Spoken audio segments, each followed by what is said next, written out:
하나님의 말씀은 단순히 읽는 것이 아니라 우리의 마음에 새겨지고 우리의 삶을 변화시키는 능력이 있어야 합니다. 느헤미야 시대의 사람들을 보십시오. 그들은 몇 시간 동안 서서 하나님의 말씀을 들었습니다.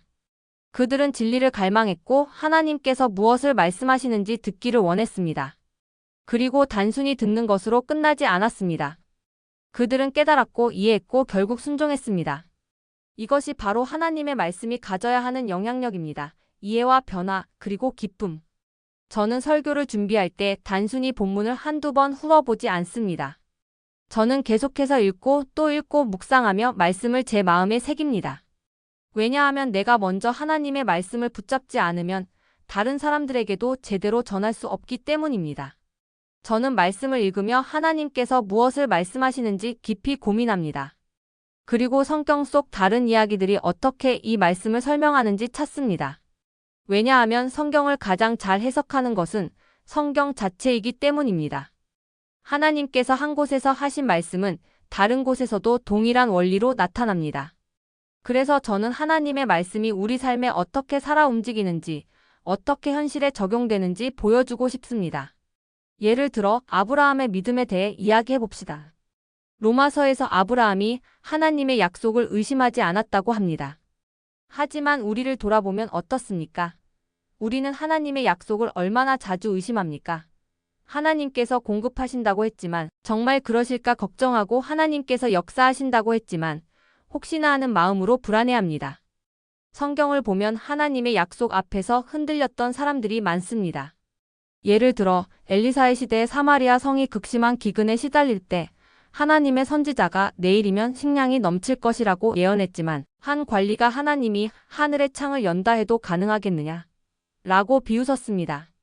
그는 하나님의 약속을 믿지 않았고 결국 그 기적을 경험하지 못했습니다.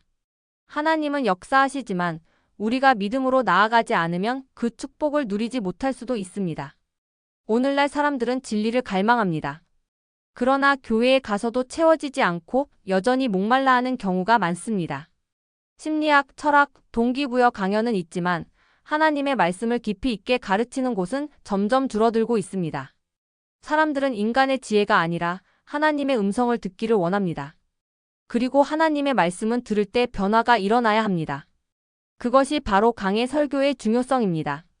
성경을 있는 그대로 가르치고 본문의 의미를 정확히 전하며 사람들이 그 말씀을 이해하고 삶에 적용할 수 있도록 도와야 합니다. 설교자는 사람들을 감동시키는 것이 아니라 하나님의 말씀으로 양육하는 것이 목적이어야 합니다. 느헤미야 시대의 사람들은 하나님의 말씀을 듣고 순종했습니다. 잊고 있었던 계명을 다시 발견했고 그것을 실천했습니다.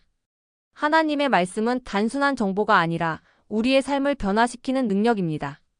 우리가 해야 할 일은 이 말씀을 충실히 전하고 하나님께서 하실 일을 기대하는 것입니다.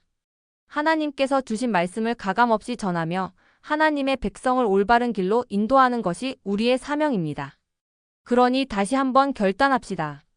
주님께서 맡기신 양 떼를 하나님의 말씀으로 잘 먹이고 그들이 온전한 믿음으로 성장할 수 있도록 돕는 충성된 목자가 됩시다. 하나님의 말씀은 헛되이 돌아오지 않습니다. 우리를 통해 누군가의 삶이 변화되고 하나님께로 돌아올 것입니다. 주님, 우리의 입술을 사용하여 진리를 전하게 하시고 우리의 삶을 통해 주님의 영광을 드러내게 하소서. 예수님의 이름으로 기도합니다. 아멘.